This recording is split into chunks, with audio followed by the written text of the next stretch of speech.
Through the years, the gaming evolution became from pixel games that was played on PlayStation 1, on maybe even Dandy back in the days with the Mario World and stuff like that, moving to the real-life cool-looking graphics. That is something like you could see on Unreal Engine 5, that is something that you could see on God of War's release and maybe this year one.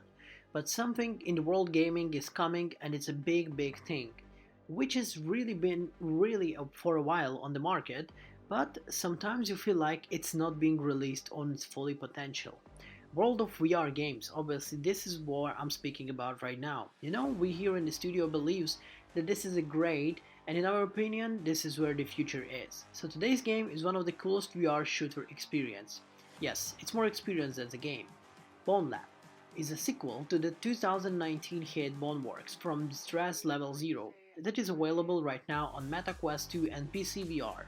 Does it live up to the hype of the lab future of revenge minigames? Well, it actually is. So before we dive deep into showing you why BONELAB is a cool experience and it has a lot of things, well, I would like to ask you to subscribe to our channel if you're not yet, and press the like button because this support really helps us. BONELAB offers a playground full of physics, experiments, modes, and challenging for the single players. Yes, this is really important to mention from the beginning. Compared to its previous game, BONELAB has the mods straight up, and you could see already some videos on YouTube where people are mixing their gameplays and creating some cool videos. Even when there was first originally Boneworks, you could see a lot of games where people were playing like a Deadpool, creating a lot of cool stuff. This one is even more, and we're really excited what's more gonna be in it.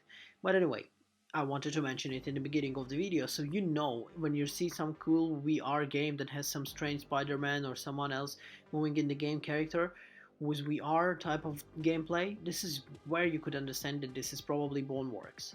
And especially one more notable thing is the fact where you could see a stupid AI. Yes, that's one of the biggest game problem, but again, this is not something you would expect a lot in the VR games. Anyway, the cool new mechanic of the changeable bodies unfortunately only comes into play towards the end of the campaign.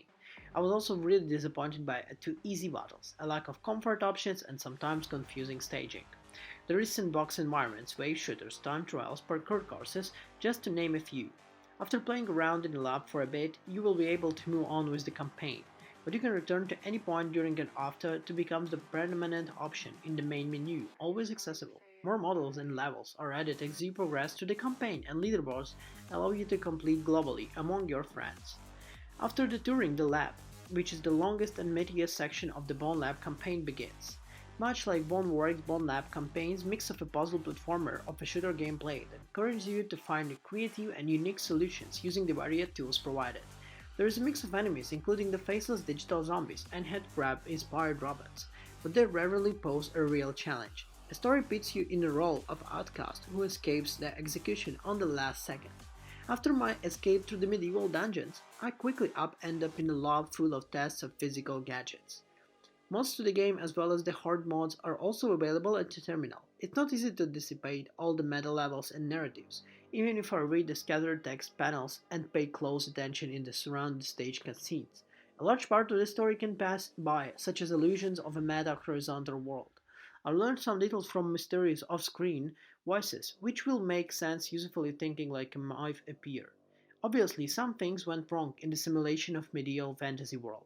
Again and again, I'm attacked by really kind of cleric skeletons, mags, religious fanatics, or even nude bodies, already known from Boneworks, who stagger towards me as glowing white frame models.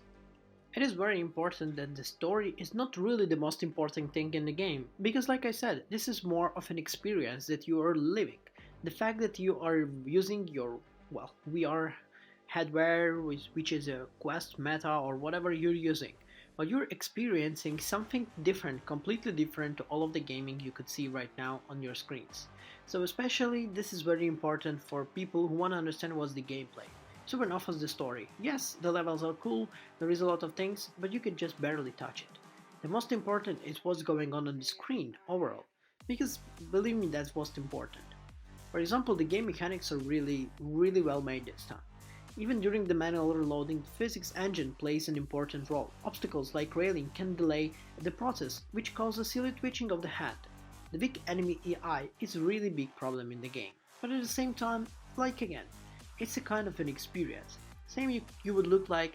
Remember when the Matrix game was released, you would play this kind of like a demo of Unreal Engine 5 where you would just walk around in a place called like New York or something like that and you would just watch the graphics. This is same.